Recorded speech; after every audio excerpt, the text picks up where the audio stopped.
Dami mong fan. Dami mong fan. Hindi kasi isang magandang ano yan eh, magandang Hindi ko maintindihan kung paano ako magsisimula. Magandang hapon sa inyo na ako ay si... Naku po ang aking blouse. Kaya naman. Wala interruption please, pag sasalita, wala na interruption na please. Ako, hindi ko pa nararamdaman na ako ay may karamdamang nararamdaman. Pero, merong isang nag-ano sa akin, nag-alok, na uminom ng ganito. Yung sa akin para lumakas, dahil napapagod tayo, matanda na. Oh. Ngayon, sa pag-inom ko, nararamdaman kong ako'y maayos, nasigla, tapos para ba sigurong wala pa akong nararamdaman dito sa aking breast. Na sa pag-inom ko, parang lumabas, lumaki. Talagang yung bato, di ba? Bato talaga. Hindi lang bato. Lumaki talaga, sobra. Lumaki ito na mapulang-pulang, matigas. Kahit tipuin mo, wala akong nararamdaman. Nagnam na siya. Wala akong nararamdaman malaki. Di sinabi ko na sa amo ko, na ito nga, no, kinukumusta ko. Sinabi lang ako sa amo ko, hindi ako kala. Ay, bakit? Pinakita ko itong aking Didi. Tapos, tiningnan na. Sabi, ngayon din pupunta tayo sa ospital. Dinala ko sa ospital. Sa Evangelismos. Tapos, inano ko sa Alexandra. Sabi sa, ano bang iniinom mo? Anong nilalagay mo? Sabi ko, herbal lang. Wala akong sinabing basta herbal lang iniinom ko. Tapos, yan. Sabi, pupunta na raw ako sa Apocratio, hospital at yung ultrasound? Hindi, operahin na. Operahin na daw ako. Talagang grabe na. Pero yung nung kinabukasan, hindi ako doon dinala. At doon ako dinala sa private, sa Palero. Mga specialist ng doktor yon. Tinignan nila, pinicturan. Ang sabi nila, tumor. Tumor daw yan. Di ngayon. Tinanong sa akin kung ano daw itinitake ko. Sabi ko, herbal.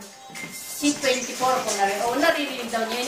Galing sa Amerika siya nag-master. Yun. Pero hindi ko sinasabing dire-diretso pa rin ako basta yun ang ginano ko. Hanggang sa akin, ginamot. Pero diretso pa rin itong akin. Sabi ng upline ko, diretso mo yan. Kahit pa ikaw yung iniinom na gamot ko, unahin mo itong C24. Yan. Talagang ginagawa ko yan. Therapy. Talagang itong kung anong nasa picture na breast cancer, anong ganun yun, anong kalaki, kung anong sugat. Sugat talaga yun. Ginawa ko itong 6 na capsule. Umaga, tanghali, hapon, dalawa yan. 6. Ako user na din ako. Tapos member na rin ako. Kahit ako'y may sakit, kumikita pa rin ako. Talagang may tatawag sa akin, yung mga pinagbebentahan ko. Tapos ko na lang sa upline ko. Yun, sabi ko, salamat sa Diyos. Kahit ako'y may sakit, bigising na lang ako, may kita ako. Nakakatulong pa. Diretso sa pag-inom ko yan. Sa palimang therapy ko, 5 linggo na therapy, napansin ko talaga umaga, gabi, talagang nilalanggas ko ito, katulong ko yung anak ko. Sugat, pag tinanggal ko yung plaster, yung dugo talaga, dugo. Yung gasa. Yung dugo talaga, dugo. Kaya talaga dugo. Tapos ngayon, nung mapansin ko, 6 na linggong therapy, napansin ko wala na, hindi ko na nilalagyan ng plaster. Parang na-dry. Dry na. At lumiit. Sobrang liit na. Tingnan mo, praise God. Normal, nawala. Nagtaka ang doktor. Dahil hindi nila akalain. Hindi ko alam yung stage ko. Hindi mo naman alam. Hindi ko alam kung anong karamdaman ko. Hindi nila sinasabi sa akin. Nalaman ko na lamang nung ililipat na ako sa ibang hospital, may history ginawa ang doktor para maipasa doon. Na hindi naman ako marunong magbasa ng Greek. Pinabasa ko sa talagang tatak sila, yung Greek na yon. Talagang delikado ko. Yung palang aking aabot na breast sa cancer. Third stage. Third stage na. At papasok na sa fourth. At At aabot na sa atay. Mm. Nagmetastasize na sa Inaabot na sa atay. At may ano pa ako sa baga. May kakomplikasyon sa baga. Hindi ako inoperahan. Talagang diretso ang inom ko nito. Diretso pa rin ang therapy ko. Hanggang sa ngayon, diretso pa rin ang aking pag-inom nito. Kahit yung sa mga Pilipinas na ako ang kanilang ginagawang example. Kahit ang amo ko, may sakit ngayon. Inano ko nito, nagtitext siya. Na praise God. Oh. Oh. Kahit isang kaibigan ng amo na nasa London, ay baka makuha na ito ng SBCO. Tingnan mo. Kaya napakagaling talaga ng C24. At hindi lang C24. Mayroon pa. Marang pa. Yung anak ko, Kiddy. Oo, yun. Choco. Sa bata Ang rin. anak ko, siya ay nasan ba yung Choco dyan? Yung Oh. anak ko, Hindi na kilala nila, meron. nasa tabi lang sila, hindi siya nakikipag-usap. Ah. Talagang mahiya siya. Ah. Nung pasimula akong painumin ko siya ng Ito ay Choco, dapat Talagang ito isa-isa para sa may mga bata. Oh, tingnan mo.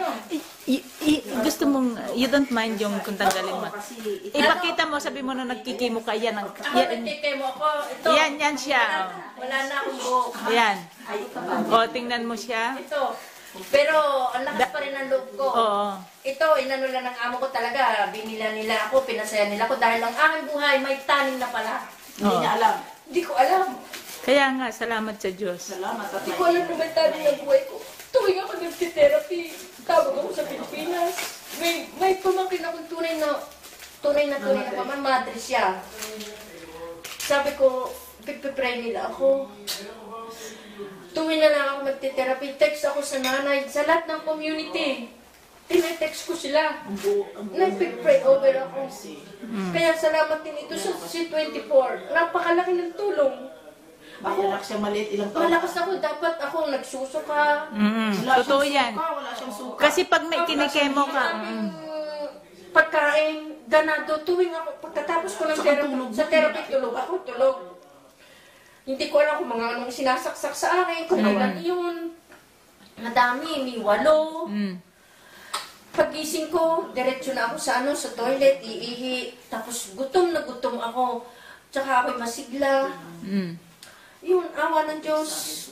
Hindi ko talaga ito. Kaya maraming nabibilib sa akin na bumibili sila ng ganito. Ako laging hinahanap nila, magpapatotoo. oh, kasi nga nakita Kahit ng nila amo sa'yo. ko, sabi ng amo ko, ako'y example nila. Kahit ng kaibigan daw ng amo ko, example ako. Sabi ko sa amo ko, ikay maniniwala. Bibigyan kita ng ganito. Ito ang nakatulong sa pagpapagaling sa akin. Ang ating prayers, huwag mo walay ang kuha ng divine mercy. At saka ang prayers. Mahalabiran pati. Sa buong mundo, Buong mundo walang kasi hindi talaga. nagpipray sa akin. Hindi ko sinabi totoo. na kay Worldwide. maraming kaibigan o Talagang Kasi hindi ako nahiya. Pinupost ko sa Facebook. Sa place, oo. Nagpapapicture ako sa aking kasama. Alam ko Nagpapapicture talaga ako, kita nila kung anong itsura ko. Pero ako, Kasi marami kang masaya maano ako. dyan, namanas pa yan yung kanyang mukha, no? Nagmanas Oo. pa. Grabe, Ito. manas niya. Ngayon, tingnan mo, ang ganda Pero niya pa. Ano mo matikas ba ng pala. third stage? More power pa, more blessings pa ang ibibigay sa iyo ni Lord. Kasi marami kang mahihikayat na tao, marami kang mai-evangelize na may sakit. Isang buhay na patotoo ka talaga. Yung si Eric, Kaya praise God. Salamat din sa M Global. Ayun. Salamat sa M Global. Kahit sa Pilipinas, inano ko yung aking kapatid. Noon hindi sila naniniwala, meron daw silang ibang product. Oo. Ngayon, umorder siya sa ipag ko. Tingnan mo. I-post mo yan sa YouTube. Laging ako ang inaano nila. Halimbawa, dahil kita talaga nila, lalo ng amo ko. Kita-kita nila. Kung gaano katigas. Kung gaano kataas. Pareho po yan. Isa lang, isa. Yan. May tendency metastasize na tinatawag. Pero diretso pa rin ang therapy ko. Maawa din isa. Kasi ang cancer na Lagay mo na yung buhok mo ngayon. Ano na ngayon po, Praise the Lord. Rita? Okay na po yung ano nyo? Okay na, tuloy na. At saka wala na siya, ano na siya, yung kanyang kuwan ay as 100% cancer free siya. Yun ang pinaka... Iyan na siya ngayon. Mahaba na ang kanyang buhok. Kaya palakpakan natin. Mabuhay! At saka ang ganda na kasi Sister Lily. Totoo. talaga. Talaga, iyan ang power ng Panginoon. Ginamit ang Global para sa kalusugan ng bawat isa. Kasi maliit pa yung anak niya eh. Si Totoo. Mariana Sara, kung makita niyo, sus, Basta may pananalig tayo sa Panginoon, walang imposible. Salamat, Sister Lynn. Salamat. God bless. Maniwala kayo sa... Puro yan mga ikona, Divine Mercy. Noong una, wala talaga akong ginagawa. Isang buwan ka nating talagang Kasi kain, tulog lang bed lang siya Ang ano talaga. ko, nasa na ako, 3rd floor. Dinadala niya ako ng pagkain hanggang taas. Tsaka napakaswerte mo sa amo mo. Lahat. Doon siya... Pagpapalain. Lahat. Masasarap tapon na ka na. pagkain. Ang amo niyo? Oo, Trabahador lang ha, empleyado. Trabahador lang, empleyado ng